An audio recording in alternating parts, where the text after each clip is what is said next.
In this module, we will look at how stockpile inventories and purchasing are managed. It refers to the virtual management of stockpiles aided by software. First, we will differentiate between the two types of stockpile, and then we will see how stockpile levels are managed. First, we shall differentiate between types of stockpile: strategic spare parts and consumables. Physical assets that are not in use are stored in a warehouse. Strategic spare parts prevent any disruption in the system. This is essential for operations because of certain contractual obligations, such as facility or equipment availability, distributed water quality, and responsiveness of repair and maintenance in the networks. Strategic spare parts can be determined through asset risk and condition analyses undertaken for the most critical assets. For example, this may include the following: generators, electromechanical maintenance spare parts, or spare parts for repairing leaks.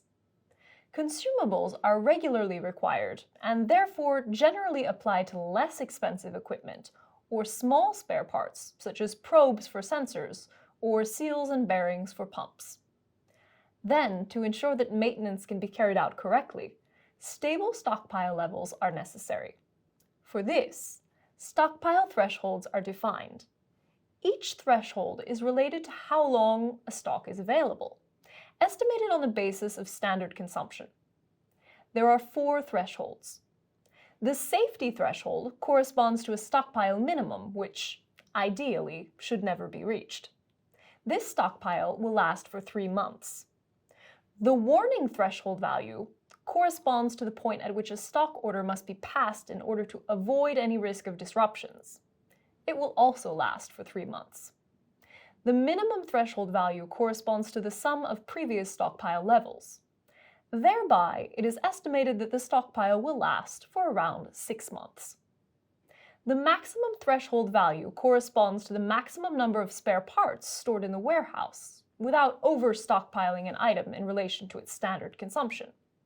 The stockpile will last a year. If this maximum threshold value is exceeded, stock loses its value because it could have been used in another way other than being stored. This is why the stock's depreciation value is monitored. This is proportional to the equipment's history, i.e., its time spent in the warehouse.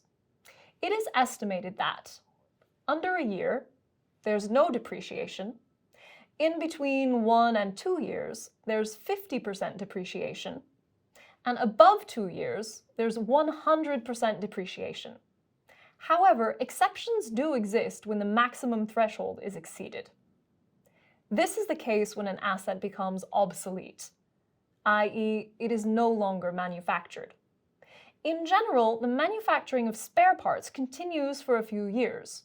Ordering and stockpiling a maximum of these is required so that it remains possible to repair an asset in the following years until it's replaced. This is what you need to remember about managing stock inventories and purchasing. Managing stock inventories is generally conducted using stockpile management software. A difference is made between strategic spare parts, based on risk analysis, and consumables, used more regularly. In addition, to ensure better stock management, thresholds are established.